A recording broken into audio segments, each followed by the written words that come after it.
Last exam में भी आते हैं, है ना, सॉरी यूनिवर्सिटी के एग्जाम में भी आते हैं, वो रहेंगे। क्रिएटेड एमसीक्यू मींस व्हाट, क्योंकि यूनिवर्सिटी के पास भी 1 मिनट,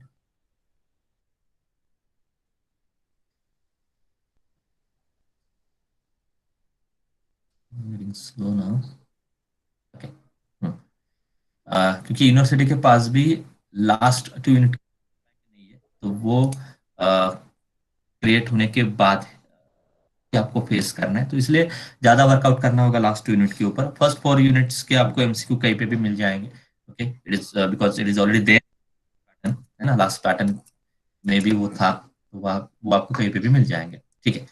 तो अभी थोड़ा उस हिसाब से हमने तो दोनों प्रोसेस ही कंप्लीट किया है, okay, but theory point of view में कुछ चीजें स्किप होती है, but MCQ point of view में you can't skip any single topic, you have to prepare each and every formula, okay, छोटी छोटी चीजों पे आपको अच्छे से फोकस करना होगा। So let me start again. So here,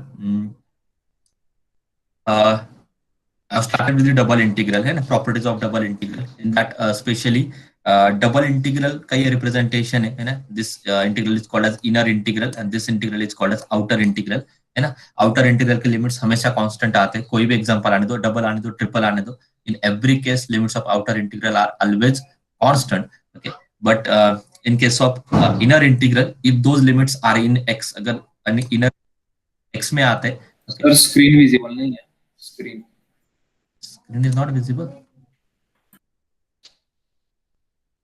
Just 1 minute. आहे सर, मला दिसते. आहे sir, You can see this circle जो ड्रॉ करा वो भी दिखाई दे रहा है क्या? Yes sir, circle Maybe network. Okay. So in case of this double integral, if limits of inner integral are in x, है ना, if limits of inner integral, ये जो इंटीग्रल है इसके लिमिट्स अगर x में आते हैं तो आपकी ऑर्डर क्या है, पहले रिवर्स में याद रखना है. So in that case you have to integrate first with respect to dy and then with respect to dx. Okay, कैसे करना है, एक्चुअल प्रॉब्लम कैसे सॉल्व करना है, जब एग्जांपल स्टार्ट हो जाएंगे उस टाइम पे आपको मैं एक्सप्लेन करता हूँ. अभी आपको बस रिजल्ट्स के ऊपर फोकस करना है. जो जो रिजल्ट्स आपको मैं दे रहा हूँ, just try to remember those results, है ना. Actual application, actual solving part I will explain later on in each and every example. तो ये सारी चीजें आगे जाकर मतलब हर एक प्रॉब्लम हमें हर एक डेफिनेशन के ऊपर लेना ही है. Okay, and exactly reverse, if inner limits are in y, then your order is dx dy. तो रिवर्स में याद रखो. And obviously फिर लास्ट पार्ट आ जाता है, what happen if all limits are in if all limits are constant. ये दोनों limits अगर कांस्टेंट आते हैं तो उस केस में आप डिवाइड dx ऑर्डर से भी सॉल्व कर सकते हो या dx dy ऑर्डर से भी सॉल्व कर सकते हो. But in that also you take your decision ना, उसमें भी क्या होगा कि कौन से ऑर्डर से जाना है. So it depend on the given problem. अगर डिवाइड dx से प्रॉब्लम आपका सिंपल हो रहा है या क्विकली सॉल्व हो रहा है, then you have to go by this order divide dx. या अगर आपको लग रहा है कि dx dy से क्विकली सॉल्व हो रहा है या विद इन 2 और 3 स्टेप ये सॉल्व हो रहा है, then in that case you have to go by dx dy order, है ना. तो वो टोटल डिसीजन आपका फंक्शन के ऊपर डिपेंड रहेगा कि फंक्शन को आप dy से इंटीग्रेट करते हो तो सिंपल होता है या dx से इंटीग्रेट करते हो तो सिंपल होता है ना. So and the last result which is this. तो इसमें कंडीशन क्या है, लिमिट्स तो आप दोनों लिमिट्स इनर एंड आउटर दोनों इंटीरियर के लिमिट्स आपको कांस्टेंट ही चाहिए. अब देखो a to b c to d. With that function आपका सेपरेबल फॉर्म में चाहिए. सेपरेबल फॉर्म का सिंपल मीनिंग क्या है कि x का पार्ट अलग है, y का पार्ट अलग है ना. उस केस में आप क्या कर सकते हो, जो x का फंक्शन है उसको सेपरेट इंटीग्रेट कर सकते हो, जो y का फंक्शन है उसको आप सेपरेट इंटीग्रेट कर सकते हो. ओके, और ये क्या होता है, ये क्वेश्चन मतलब इस फॉर्मेट में अगर आप लिखते हो, so with in 1 step you will get your answer. क्योंकि इसके बाद सारा पार्ट वो कैल्शियम में जाता है, कैल्शियम में बस इंटीग्रेशन पुट करो, you will get your final answer. ठीक है, ऑनलाइन में भी ये आपको ज्यादातर यूज करना है क्योंकि ऑनलाइन में भी सारे एग्जांपल्स ऐसे आने वाले हैं. ओके, नाउ तो ये आपको मैंने ऑलरेडी एक्सप्लेन किया था कि x में है तो डिवाइड dx आपकी ऑर्डर होगी, y में है तो dx dy आपकी ऑर्डर होगी. Now let's start the triple integral. Okay, so sir please allow the students.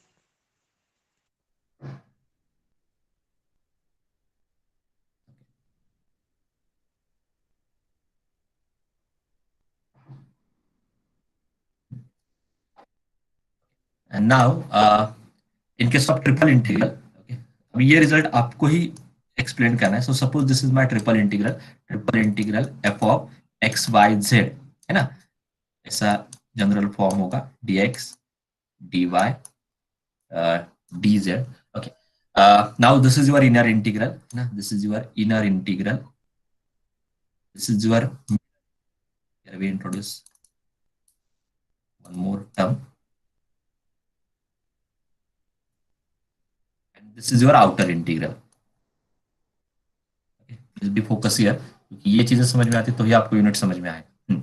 Now एक तो आपको पहले ही पता है ये जो आउटर इंटीग्रल है, okay, limits of outer integral are always constant, है ना. आउटर इंटीग्रल के लिमिट्स सारे कांस्टेंट ही आने वाले. सो इसमें कुछ रिजल्ट्स याद रखने की जरूरत है ही नहीं. Okay, if I consider the limits of inner integral, अगर ये इनर इंटीग्रल इसके लिमिट्स में सपोज x एंड y में लेता हूं, है ना, सपोज f1 से, suppose the limits of inner integral are in x and limits of this middle integral f2 of say y,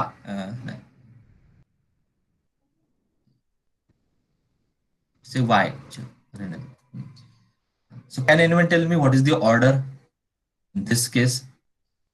क्या किया है मैंने, इनर इंटीग्रल है उसके लिमिट्स x एंड y में आ रहे हैं, लाइक से x plus y to x minus y से कुछ तो रहेंगे, x plus y to minus Y.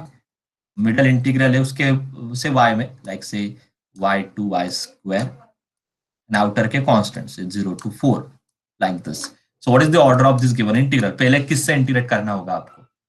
Sir integrate with, तो जो भी गिवन फंक्शन है पहले आपको उसको dz से इंटीग्रेट करना. हमेशा रिवर्स होता है. If the x and y, then you have to integrate with respect to z. फिर उसके बाद भी y में, है ना, y में तो आपका अदर वेरिएबल क्या है, x and z. y में तो आपका अदर वेरिएबल क्या है, x and z, but already आपने z से इंटीग्रेट किया है. Okay, eight the and dz dx है तो eight the and dy. So this is the order of your given triple integral. Order मतलब you can't change this order, है ना. ऐसा नहीं कि आप पहले dx से करो, dy से करो, dz से करो तो भी आपको आंसर मिला. आंसर मिलेगा but which is totally wrong, है ना. डबल एंड ट्रिपल इंटीग्रल में हर एक इंटीग्रल की एक स्पेसिफिक ऑर्डर होती है. Okay, and you have to solve that double and triple integral by that order only. You can't change that order, because if you want to change that order there is another result that you already seen in M2 में. आपने वो देखा है change of order का part, which is not there in your syllabus right now, है ना. Part नहीं है, इसलिए ऑर्डर चेंज में आपको जाना ही नहीं है. Okay, whatever the specific order is there of your given and triple integral, double and triple integral, you have to solve by only, right. Okay, erase everything and we'll discuss the results. Okay, so the first result is what, if all three limits are constant, है ना. Triple integral के तीनों limits अगर आपके constant आ रहे हैं, a to b, c to d, e to f, in that case you can go by any order. Here I just consider in case of a particular thing, here I consider the order as dz dy dx, but it is your choice. Okay, you can solve this example by any order, है ना. ये भी order आपको कैसे decide करने की, आपको ये फंक्शन देखकर समझ में आता है कि फंक्शन को आप x से इंटीग्रेट करते हो तो जल्दी सॉल्व होगा, या y से इंटीग्रेट करते हो तो जल्दी सॉल्व होगा, या z से इंटीग्रेट करते हो तो जल्दी सॉल्व होगा, है ना. So that part I will explain at the when we start the actual examples. उस टाइम पे ये सारी चीजें मैं आपको एक्सप्लेन करूंगा. अभी right now you just focus on the results, है ना. यहाँ पे if all three limits are constant then you can integrate by any order, है ना. dz dy dx की कोई स्पेसिफिक ऑर्डर नहीं, आप जो चाहे उस ऑर्डर से आप इंटीग्रेट कर सकते हो. उसमें भी एक और रिजल्ट है, जैसे मैंने आपको डबल में एक्सप्लेन किया था कि तीनों लिमिट्स अगर आपके कांस्टेंट है, if all three limits are constant and your function is in separable form, है ना, x का पार्ट अलग है. This is one of the important result, क्योंकि इसके ऊपर ही ज्यादातर पोलर कोऑर्डिनेट्स के एग्जांपल्स आने वाले हैं. आपने ये M2 में भी देखा है, तो उस टाइम पे पता नहीं आपको ये अपने रिजल्ट यूज किया है कि नहीं. In case of polar coordinate system you need to apply this result. तो ये भी एक one of the important result है. तो सारे कंडीशंस आपको समझ में आने चाहिए, सारे रिक्वायरमेंट्स आपको समझ में आने चाहिए. तो ये सेकंड रिजल्ट यूज करने के लिए क्या क्या कंडीशन है, लिमिट्स तीनों कांस्टेंट चाहिए. Okay, you can't apply this result for variable limits. Second is what, function is in variable separable form, मतलब x का पार्ट अलग है, y का पार्ट अलग है, z का पार्ट अलग है. आप चेक करो यहाँ पे x का टर्म अलग है, y का टर्म अलग है, z का टर्म अलग है. But there are some functions in which you can't separate this terms of x, terms of y, terms of z. For example, अगर ये फंक्शन आता है ना, x square plus y square plus से z square, ऐसे function में x को, y को और z को अलग अलग फॉर्म में लिखना पॉसिबल है ही नहीं, because you can't separate from this the term of x और function of x, function of y and function of z, है ना. So for this function you can't apply this result, ये result आप कभी apply नहीं कर पाओगे. So but instead of this, if you have a function like this x y square and z cube, है ना, तो आपको समझ में आया कि x का पार्ट अलग है, y का पार्ट अलग है, z का पार्ट अलग है. Means you can separate the integration of x, you can separate the integration of y, you can separate the integration of z with corresponding limits, and then just put all these values in on calculator, you will get your final value. Okay, so that is the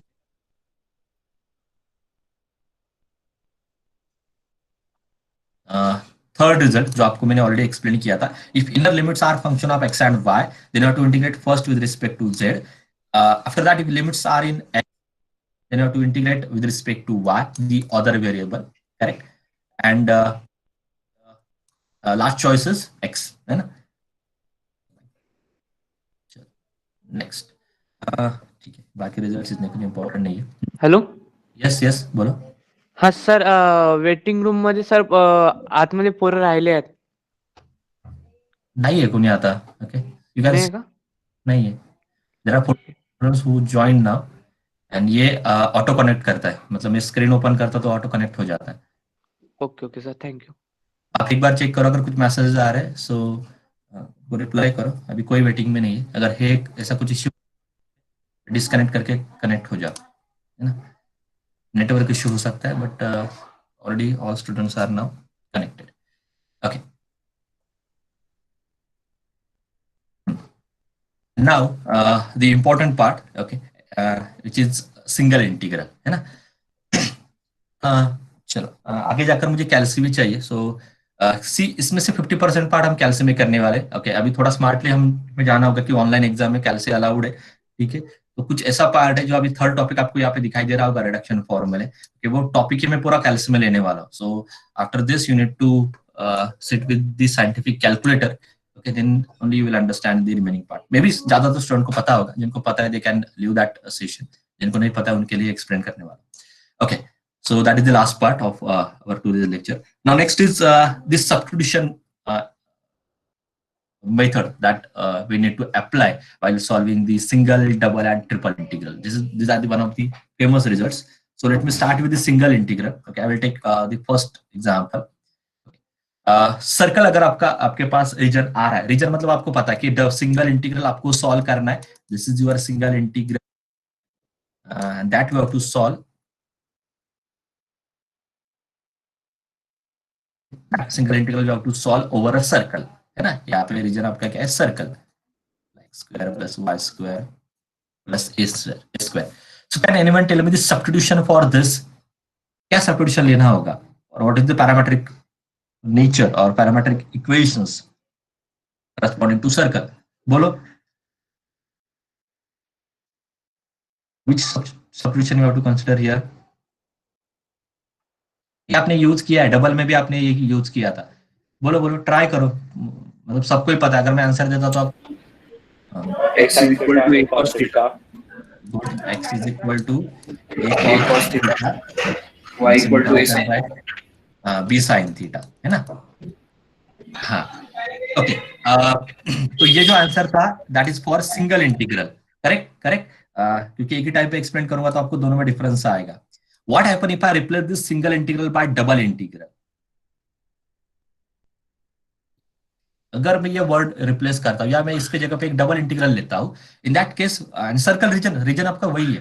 can you tell me the substitution for that case? What is x and what is y? Okay, first substitution में the variable is what?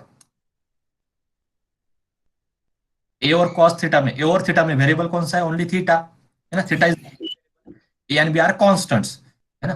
Sorry, यहाँ पे ए ही लेना था, उसका correct था. हाँ sorry, ए radius है ना. ठीक है. X is equal to a cos theta, y equal to a sin theta, and variable is theta, है ना. Only theta because a is constant, a is fix. What happen if I replace single integral by double integral? Can you tell me substitution for that case? Try करो, मतलब it's not ये आपको correct answer ही देना है. तो आपको single और double में, this is for your single integral. Can you tell me the substitution, same substitution but for double integral? Can anyone try this? Not that much difficult. क्या होगा? सिंगल इंटीग्रल तो कितने वेरिएबल आने चाहिए? Single integral आप देखते हो यहाँ पे dx है ना, f ऑफ x dx, तो इसमें एक ही वेरिएबल होता है, x का फंक्शन है और dx से इंटीग्रेट करना है। तो जब आप सिंगल इंटीग्रल में आते हो, ये आपको एंश्योर करना है कि eight the and single integral के अंदर या फंक्शन में एक ही वेरिएबल रहना चाहिए। ओके, इनिशियली वहां पे 2 वेरिएबल रहेंगे या 3 वेरिएबल रहेंगे, okay, but at the end you have to convert that function in terms of only single variable. तो जब भी आपको सिंगल इंटीग्रल सॉल्व करना है, in that case you have to ensure that you have to convert that function in terms of only single variable। इसलिए जब जो मैं सब्स्टिट्यूशन ले रहा हूँ उसमें भी क्या है, x equal to a cos theta, x equal to a sin theta, इसमें एक ही वेरिएबल है which is theta। But if I consider example in terms of say double integral, am I audible to everyone? Am I audible? Yes, audible. But in case of double integral, in that case you have to replace this radius by r. So r cos theta, r sin theta, and now for double integral your variables are r and theta। ये obvious है ना, double है तो 2 variable आने चाहिए, single है तो single variable आना चाहिए, है? तो इसलिए डबल में सेम क्वेश्चन डबल में क्या होता है, x equal to r cos theta, y equal to r sin theta। ये आपने m2 में यूज किया है ना, m2 में आपने ये सेकंड फॉर्मूलाज आपने ज्यादातर यूज किए थे, सिंगल का आपको था नहीं m2 में, ठीक है। So that is all about the substitution for circle, है ना। तो इसमें फर्स्ट क्या होगा, x equal to a cos theta, y equal to a sin theta, है ना। आपको मैंने पहले बोला कि आपका टारगेट क्या है कि सिंगल इंटीग्रल में एट देन आपको एक सिंगल वेरिएबल में कन्वर्ट करना है, मतलब टोटल क्वेश्चन आपका डी थीटा में ही जाएगा क्योंकि वेरिएबल थीटा है आपके पास। तो dx रिप्लेस होगा minus a sin theta d theta से, dy रिप्लेस होगा a cos theta d theta से, and if your region is total circle, है ना, तो उस केस में if it is a whole circle,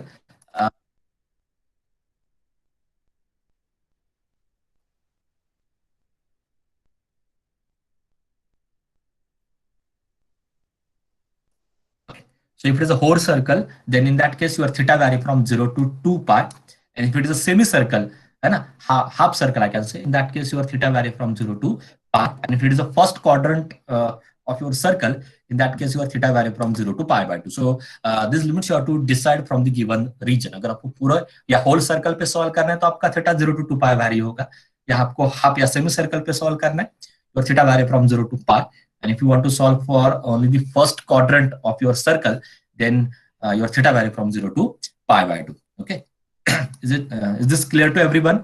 ये फर्स्ट पार्ट क्लियरली समझ में आ रहा है क्या क्या किया हमने इसमें? सिंगल इंटीग्रल सॉल्व करना है सर्कल के ऊपर, ओके, सर्कल में 2 वेरिएबल है x एंड y, बट आपको सिंगल इंटीग्रल सॉल्व करना है, मतलब आपको एक सिंगल वेरिएबल में कन्वर्ट करना होगा, है ना। ये हम सब क्यों कर रहे हैं, क्योंकि सिंगल इंटीग्रल है और 2 वेरिएबल है, ओके, इसलिए मैंने x equal to a cos theta put किया, y equal to a sin theta put किया, dx थीटा में गया, dy भी थीटा में गया और लिमिट्स भी आपके थीटा में आ गए। So this whole integral now converted in terms of theta. Similarly in case of ellipse, can you tell me the substitution, because circle के आ गए तो इलिप्स के याद रखने की जरूरत नहीं पड़ती आपको। So can you tell me substitution for ellipse? Anyone? You have to try whether it is correct or wrong. That doesn't matter. X equal to a cos theta, X is equal to a cos theta, y equal to b y equal to b sin theta. This is the only change.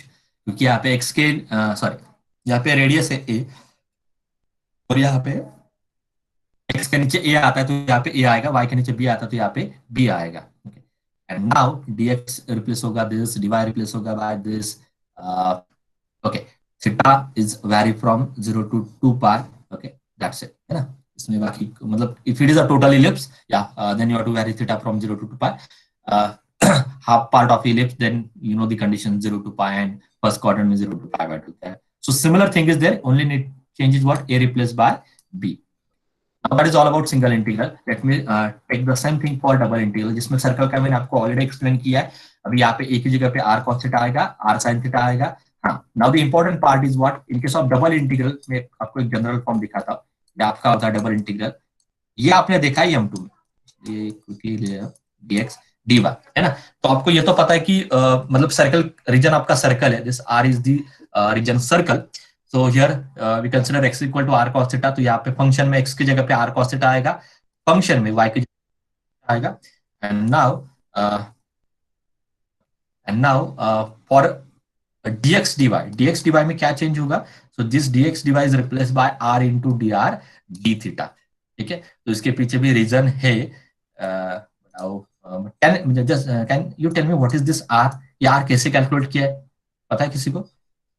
ये उस time पे explain किया होगा। This is the transformation of Cartesian coordinates to polar coordinates, and there is one famous result for that. And that is this r is actually Jacobian. आपको इतना तो पता होना चाहिए। चलो ये प्रूफ नहीं पता है, that doesn't matter, but ये r actually Jacobian है। x equal to r cos theta, y equal to r sin theta का Jacobian। ये आपने किया है सारा पार्ट, अभी गैप आ गया है। डेबा ऑफ एक्स वाई अपॉन डेबा of r theta, Jacobian of x y with respect to r theta, उसकी वैल्यू आर आती है। okay? तो ये जैकोबियन का result. So Jacobian is the important tool which convert the Cartesian coordinate into polar coordinates. Okay, but I am not going in detail. Okay, अभी के लिए आप इतना याद रखो कि dx dy ये रिप्लेस होता है r into d r d theta से, that is using the Jacobian. At least remember this. Okay, तो लिमिट्स आपको पता ही है। r इज द रेडियस, है ना? तो सर्कल की रेडियस क्या है? r vary from 0 to a, theta vary from 0 to 2 pi if it is a whole circle, है ना? And so I am considering only one case, half circle है तो आपको पता है थीटा चेंज होगा, बाकी चीजें वैसे ही रहेगी। Now can you tell me the same thing for a ellipse in case of double integral? Ellipse में क्या होगा? Can you tell me that? Ellipse के केस में सब्स्टिट्यूशन क्या होगा? ट्राई करो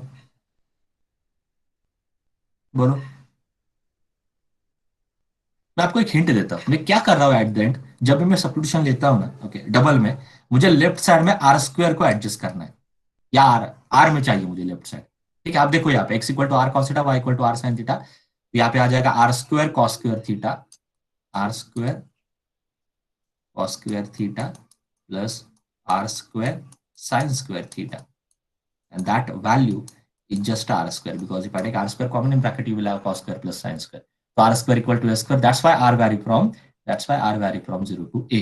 तो यहाँ पे भी एक आपको ऐसा सब्स्टिट्यूशन लेना है, जब भी आप x इक्वल टू पुट करते हो, y इक्वल टू पुट करते हो, लेफ्ट साइड की वैल्यू आपके r स्क्वायर में जानी चाहिए। So can you tell me this substitution? x is equal to AR cos theta, y is equal to RB cos sin theta। Very good, x is equal to AR cos theta। ये क्यों किया था? क्योंकि you want to cancel this a square, तो ये x equal to a put करता हूं तो a स्क्वायर कैंसिल हो जाएगा, यहाँ पे बस r स्क्वायर cos थीटा रहेगा जिससे यहाँ पे रहता था। y is equal to br sin theta, तो इसकी वजह से क्या होगा? b स्क्वायर कैंसिल हो जाएगा and you will have only r square sin square theta. And now from that you can take r square common and in bracket you will have r square, sorry in bracket you will have cos square plus sin square, that value is 1, so the final answer is only r square. ठीक है, I will show you now. So x equal to AR cos theta, y equal to BR sin theta, और यहाँ पे dx dy replace होता है ना, AB into R dr d theta, AB से बस मल्टीप्लाई करना है। ये आपको याद रखना होगा बिकॉज वी डोंट नो, क्योंकि ये प्रूफ सिलेबस में नहीं है, बट आपको अगर आप वो वीडियोस देखते तो उस टाइम पे आपको एक रिजल्ट दिया होगा वहां पे कि ये कैसे ट्रांसफॉर्म हो रहा है, और you can search on Google by using Jacobian. एक फेमस रिजल्ट है double integral of Cartesian in terms of double integral of polar, है ना? यहाँ पे एक जैकोबियन आता है, तो dx dy is replaced by Jacobian into dr d theta, this is the theorem। okay, एक theorem है, तो इसलिए हमेशा dx dy रिप्लेस होता है Jacobian into dr d theta। Jacobian हमने कैलकुलेट किया है, तो फर्स्ट केस में Jacobian r आ रहा था, सेकंड केस में Jacobian ab into r आ रहा है। ओके, इतना भी आप याद रखते हो, that is enough for this content. चलो, हाँ, so can anyone tell me why here r vary from 0 to 1 only? तो ठीक है, सर्कल से भी समझ में आता है। Can you tell me a reason for why this r always vary from 0 to 1? Geometrically तो आपको ऐसे नहीं दिखाई दे रहा है, ओके, ये तो ऐसे कुछ रहता है, एलिप्स लाइक एग अंडे जैसा इसका नेचर है। ओके, अगर आप यहाँ पे डिस्टेंस लेते हो तो it is not equal for each case, but why we consider r vary from 0 to 1? ये ट्रांसफॉर्म हुआ है, मतलब इसको आपने ट्रांसफॉर्म किया है, it's like a circle of radius 1। ठीक है, so can you tell me reason for that? Anyone? R, why r vary from 0 to 1? R की वैल्यू 1 क्यों आ रही है? हाईएस्ट वैल्यू 1 क्यों आ रही है? आर की लोवेस्ट वैल्यू पता ही है 0, but why that highest value to be 1? क्योंकि जब आप ये सब्स्टिट्यूशन लेते हो ना, x equal to AR cos theta, y equal to BR sin theta, आप इक्वेशन में पुट करो, यहाँ पे इक्वेशन आपको क्या मिलेगा, लेफ्ट साइड में आर स्क्वायर मिलता है और इक्वल टू क्या है 1, r square equal to 1 means r equal to plus and minus 1, क्योंकि बट आर आपको पता है रेडियस है, वो पॉजिटिव रहेगा, so r equal to 1, that's why by using this substitution, okay, आप क्या किस में कन्वर्ट कर रहे हो, इलिप्स को, आप इलिप्स को एक सर्कल में कन्वर्ट कर रहे हो, ओके, जिसके रेडियस 1 है, जिसके रेडियस 1 है, एंड एंगल तो आपको पता ही है, as it is circle then theta vary from 0 to 2 pi, okay, तो ये transformation, because of transformation you will get r vary from 0 to 1. For actual ellipse it is a different, for actual ellipse that r is different, but if you consider this is a transformation, ये सारी चीजें transformation ही है, क्योंकि आपने change ही किया है ना equation को, इस केस में इक्वेशन आपका क्या, r square equal to a square, not the x square plus y square equal to a square, because of this substitution, but r square equal to a square अगर आप draw करते हो तो क्या मिलेगा, सर्कल ही मिलेगा, ओके, यहाँ पे आप ट्रांसफॉर्म कर रहे हो इन टर्म्स,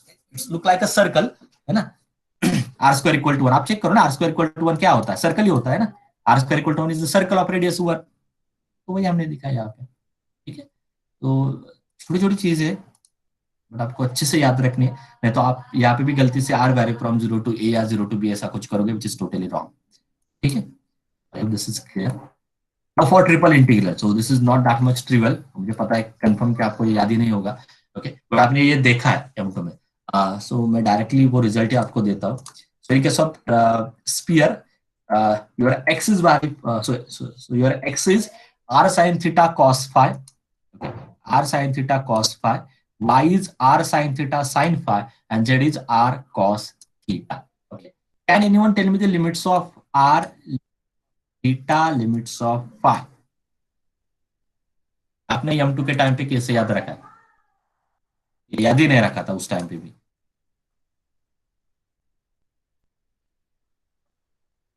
बोलो,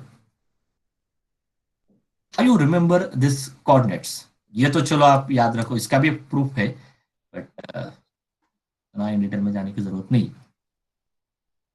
If you remember this, I can tell you a shortcut to remember this three limits. Okay, sphere आने दो, hemisphere आने दो, या positive octant of sphere आने दो. These are the only three cases. But in all three cases, you can remember these limits. बोलो, R के limits बोलो क्या है? What are the limits of R?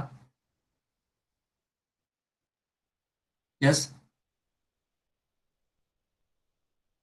What are the limits of R?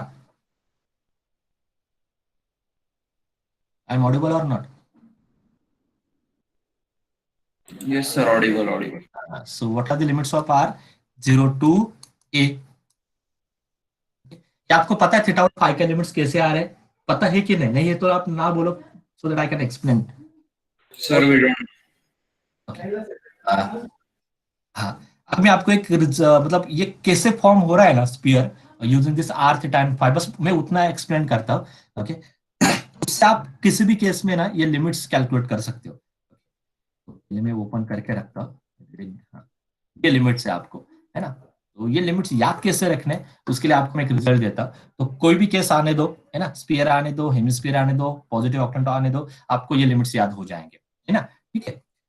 मैं आपको बोलता हूँ कि स्फीयर फॉर्म कैसे होता है, ओके, स्फीयर मतलब it's look like a circle in 2D plane, 2D plane में वो सर्कल जैसा दिखाई देगा, बट आप ऐसे ड्रॉ करते हो, okay, so have to imagine this, मैं 3D डायग्राम तो प्लॉट नहीं कर सकता, but you have to imagine here, so this is suppose this is your sphere, तो स्फीयर फॉर्म होने के लिए आपको एक पहले मिडल पे मतलब एक रिंग चाहिए विच इज अराउंड सेंटर, या सेंटर पॉइंट, सेंटर से मतलब सारे, अगर आप सेंटर से एक प्लेन पास करते हो, अगर आप एक सेंटर से प्लेन पास करते हो तो उस प्लेन पे वो रिंग आ रही है ना, so first of all you need one ring at the middle, sphere form करने के लिए एक रिंग आपको चाहिए मिडल पे, ठीक है, तो उसके जो लिमिट्स है थीटा के, उसके जो उसका जो एंगल होगा that is your theta, sorry that is your phi, तो आपको पता है स्फीयर, टोटल स्फीयर फॉर्म होने के लिए आपके पास ये टोटल रिंग चाहिए, तो फाई ऑब्वियसली वैरी होगा 0 to 2 pi, okay.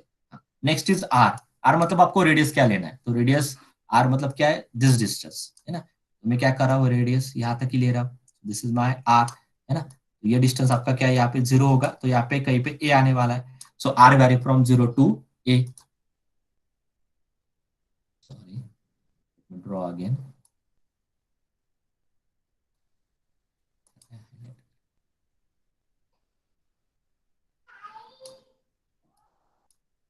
This is phi, this is radius 0 to a, है ना, ये r है आपका। ये हो गया आधा पार्ट। अब ये रेडियस से मतलब वो नीचे भी वैसा ही जाएगा, ठीक है। तो बट आपको एट द एंड स्फीयर को फॉर्म करना है ना, स्फीयर को कंप्लीट करना है। Now last limit is r हो गया, पाई हो गया, थीटा।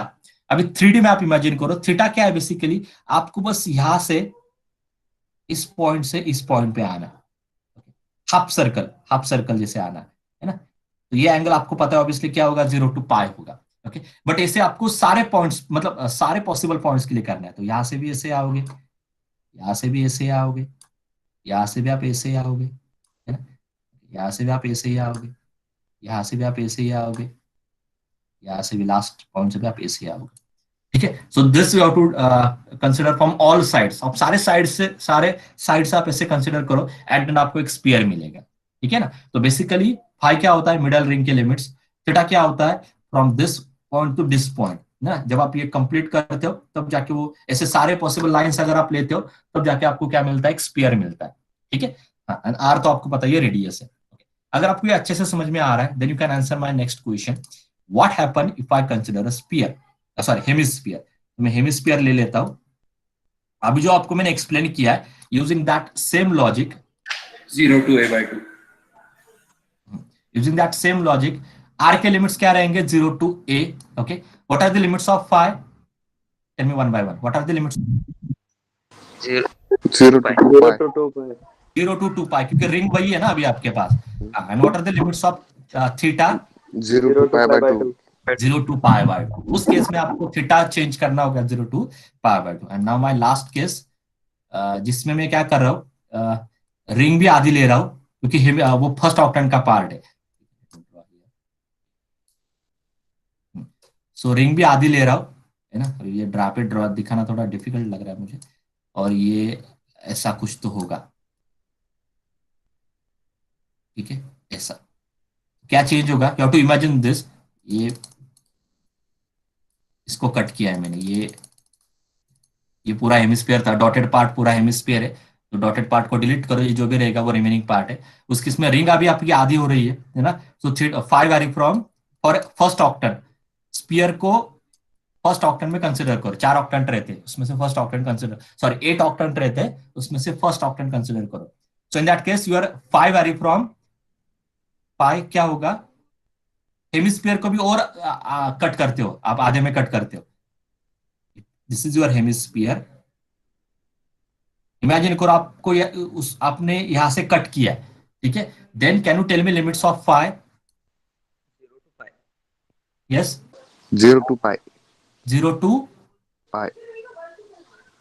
नहीं, 0 to Pi by भी, हाँ ये एक्चुअली ये पार्ट भी नहीं है, हाँ भी पार्ट नहीं है, फर्स्ट ऑक्टेंट है ना, तो अभी दिखाना थोड़ा डिफिकल्ट है। फर्स्ट ऑक्टेंट में क्या होता है, आपने अभी 0 to pi क्यों बोला, वो करेक्ट है। अगर ये डायग्राम लेता हूँ, इसकी ये जो स्ट्रेट लाइन है ना, इसके ये भी पार्ट नहीं है, आप ऐसे कट किया है, यहाँ से 4 पीसेस में कट करो, तो ये नीचे का पार्ट भी चला गया, ये पार्ट भी जो मैं हाईलाइट कर रहा हूँ ना, ये भी चला गया है, ओके। आप एक इमेजिन करो, ओके, आपने चलो एक बॉल लिया है, ओके, उसको आधे में कट किया है, ठीक है ना।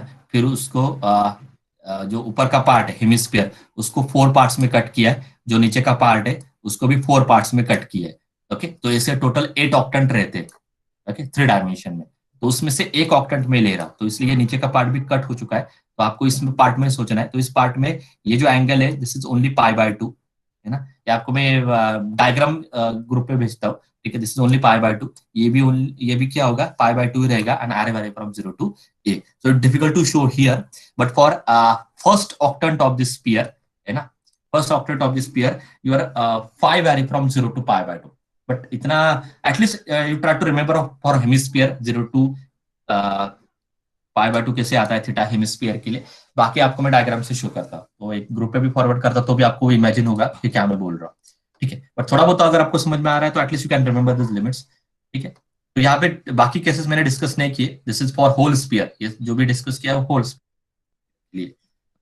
सो can you tell me the limits for ellipse from this sphere? Same generalize करना है but for ellipse. Can you tell me that? Guess करो, it's not that much difficult. It's equal AR sin theta cos phi. Y equal BR sin एक theta ए sin से phi. Multiply करना है, B से multiply करना है, सी से multiply करना है, सिमिलर टू डबल। ओके, हाँ, यहाँ पे एक पार्ट शायद मैं भूल गया, यहाँ पे dx डिवाइड dz को रिप्लेस करना पड़ता है r square sin theta dr d theta d phi। In that case, you have to replace dx divided dz by r square sin theta dr d theta d phi. Now, यहाँ पे क्या होगा? Same, बस ABC से multiply करना है। Okay, limits ellipse आने दो, इलिप्स और आने दो लिमिट्स, आर के क्या रहेंगे? 0 to 1। ओके, ये आपको मैंने लास्ट डबल में एक्सप्लेन किया, तो सेम आपको ट्रिपल में जनरलाइज करना है। बाकी लिमिट्स वैसे ही रहते, theta 0 to pi, phi 0 to 2 pi. ठीक है, तो that is the prerequisites I can say for this next unit, है ना? अभी मैं क्या करने वाला, नेक्स्ट पार्ट, ओके, मैं दिखाता हूँ आपको रिडक्शन फॉर्मूले, है ना? तो जैसे इंटीग्रेशन आपको सॉल्व करने हैं, वो सारे इंटीग्रेशन कैल्स में हो जाएंगे। ठीक है, तो I am not going to conduct this topic in detail, या ऑलरेडी आपके पास कैल्स है तो कुछ ज्यादा इन डिटेल में जाने की जरूरत है ही नहीं है, ये आपने ऑलरेडी M2 में लर्न किया है। ठीक है, उसके पूरे नोट्स है यहाँ पे, but I am not going to consider और not going to take this. मैं बस कैल्स में एक्सप्लेन करने वाला। ठीक है, ये केसेस सब कुछ आपको कैलकुलेट करना है, बट ये सारे केसेस में आपको आने वाला है। हर एट द एंड, सारे क्वेश्चंस में एट द एंड ऐसे कुछ इंटीग्रेशन आपको मिल जाएंगे। ओके, जिसको आपको प्रॉपर सॉल्व करके आपको एक नंबर मिलेगा, एक फाइनल आंसर मिलेगा, वो मैच होता है तो ये आपको फुल मार्क्स मिलेंगे। ठीक है, so now okay, so now you can put your roll number in chat box. Okay, and those who don't know how to solve integral on calculator, only they will stay online and other can leave this session. I will wait 1 minute now. Put your roll number in chat box, and if you don't know how to solve integral on calculator, then please stay online for 1 minute and other students can leave now.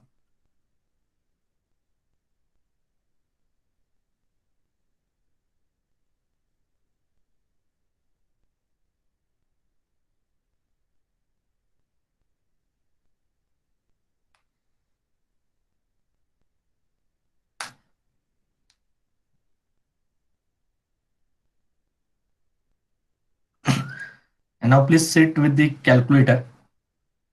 मैं orally explain करता हूँ, एक दो example हम discuss करते हैं, आ गया तो आपको वो सारे क्वेश्चंस आ जाएंगे। ओके, तो I will give you 1 minute, please sit with the scientific calculator so that I can explain. और अभी आप मैनेज करके रखो, ओके, क्योंकि एग्जाम अभी आपकी कभी भी हो सकती है ना? 30 नवंबर तक, 30 नवंबर से पहले आपको प्लान करके रखना है ना? ऑनलाइन एग्जाम है, घर से ही देना है या कॉलेज में आके देना है, कोई भी पैटर्न आने दो, but now you have to ready for the exam. तो उसके लिए कैलकुलेटर अगर आपके पास नहीं है तो अभी आपको मैनेज करना होगा। अभी कांट से दैट कि चलो मोबाइल में सॉल्व करो, उसमें टाइम जाएगा। Don't depend on mobile, so manage scientific calculator. तो ये यूनिट डिफिकल्ट होगा कवर करने में। आप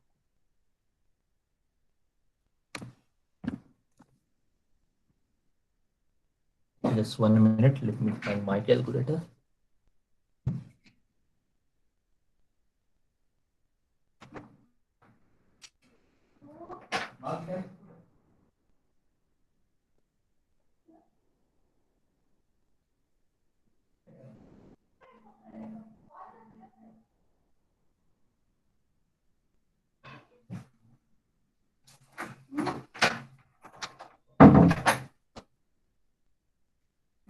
Okay, so can we start?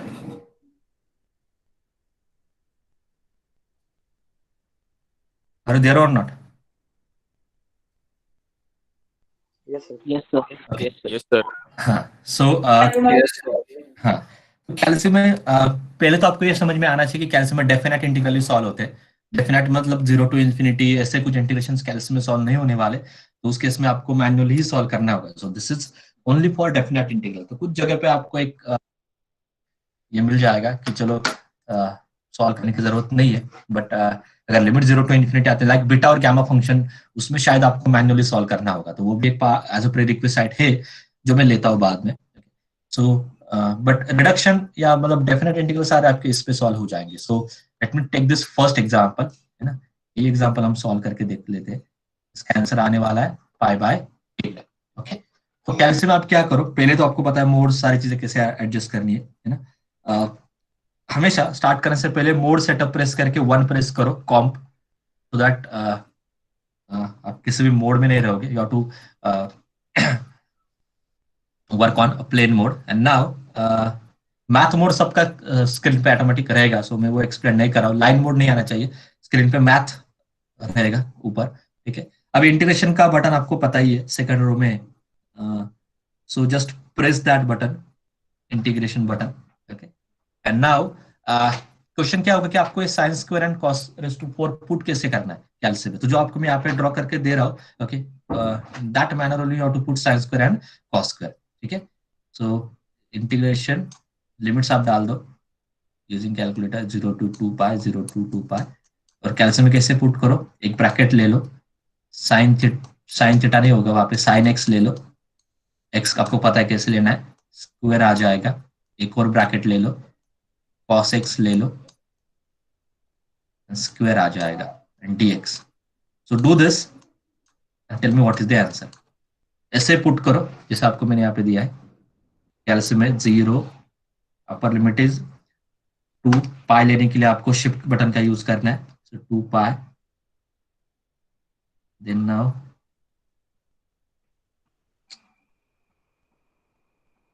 Give 1 bracket, sine, alpha button का यूज करके x ले लो, 2 ब्रैकेट कंप्लीट, क्योंकि साइन ऑफ x आ जाता है वो, तो 2 ब्रैकेट रहेंगे, स्क्वायर, एक 1 more bracket, cos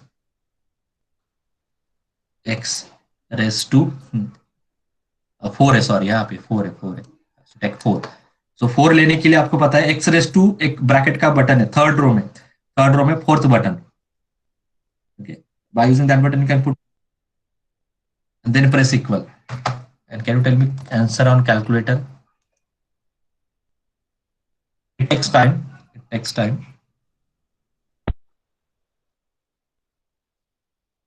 sir in decimal येते हैं सर। मैं भी देखता हूँ क्या आ रहा है।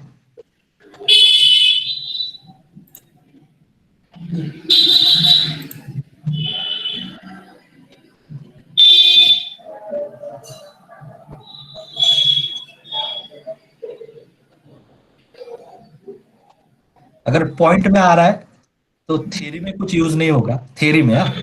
ऑनलाइन एग्जाम में पॉइंट में आने दो, किसी में भी आने दो, you can track your answer, है ना, from that 4 options. Yes yes, मैं देखता हूँ जस्ट 0.024 ऐसे आ रहा है ना, तो ये थ्योरी में यूज नहीं होगा। आपको मैंने ये क्लियर किया था पहले, क्योंकि थ्योरी में you can't 0 this your answer in worst situation. कुछ भी नहीं पता है, आगे पता ही नहीं सॉल्व कैसे करना है, एटलीस्ट लिखो, तो वहां पे 1 या 2 मार्क्स लॉस होके will get the other benefit at least, ठीक है।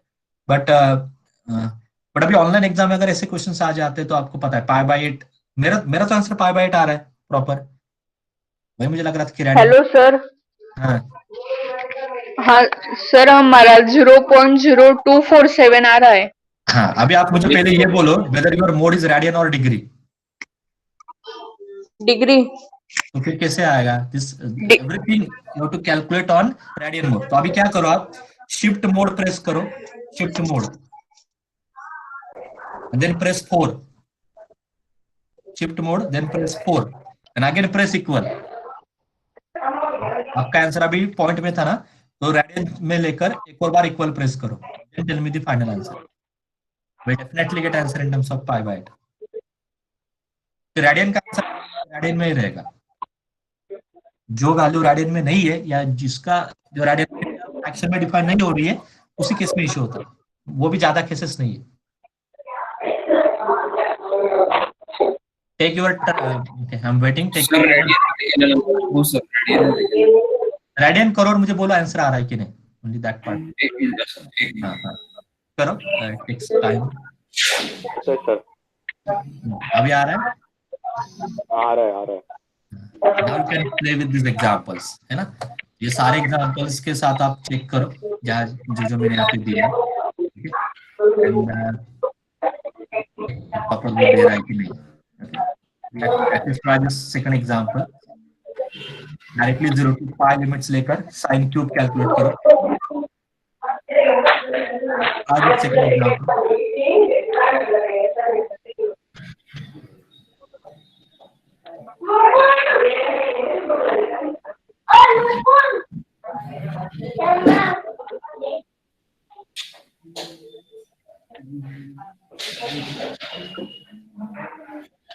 Zero to pi sine cube. हाँ, आपको परफेक्ट वैसा ही मिलेगा आंसर।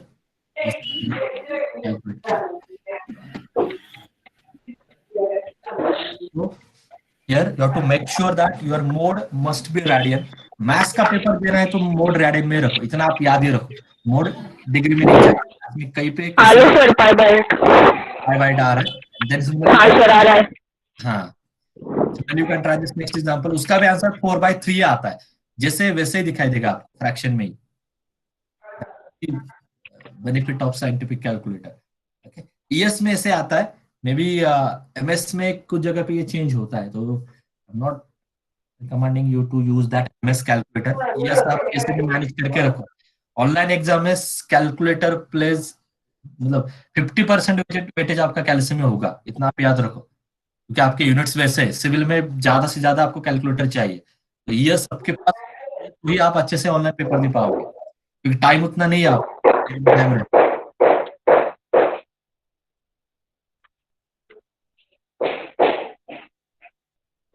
आ रहा है तो मुझे बोलो। हाँ सर आ रहा है 4/3। हाँ ठीक है, so only this part we need at least for this unit.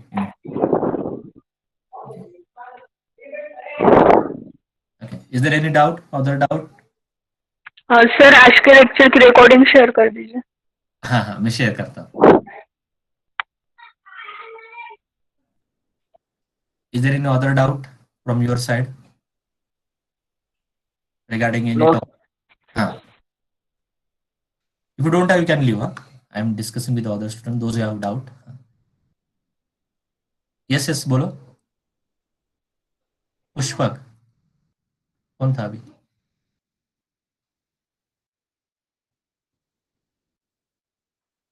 Sir unit 1 के एप्लीकेशंस बाकी है। यूनिट 1 के एप्लीकेशंस ना वो लेना है, वो एक्चुअली दोनों बाकी है, सिविल और ENTC. So I will combine that lecture and will take. Okay sir, don't worry, वो that is my work, so I will do it definitely.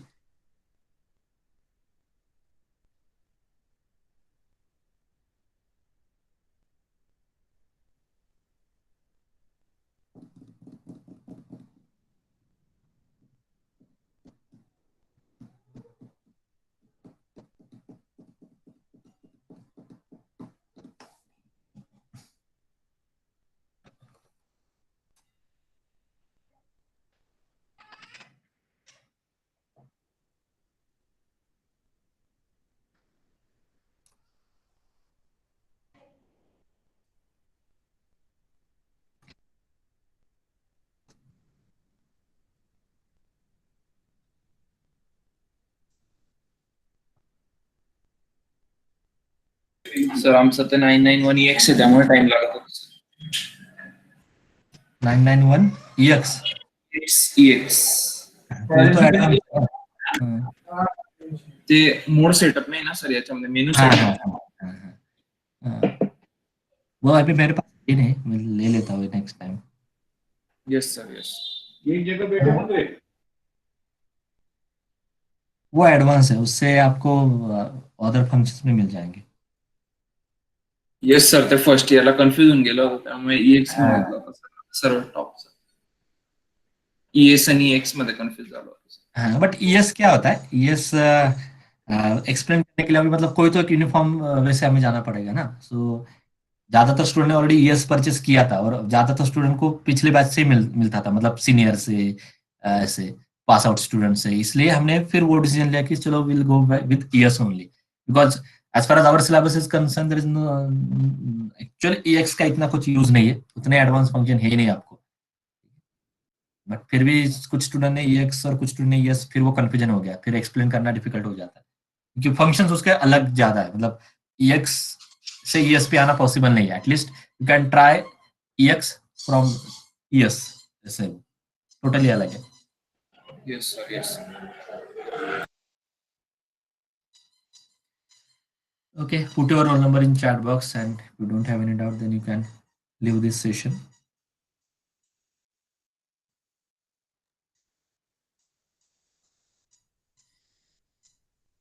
Will the roll number.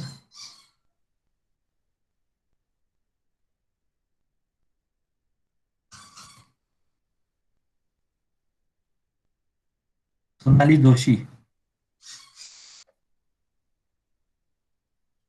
Are you there?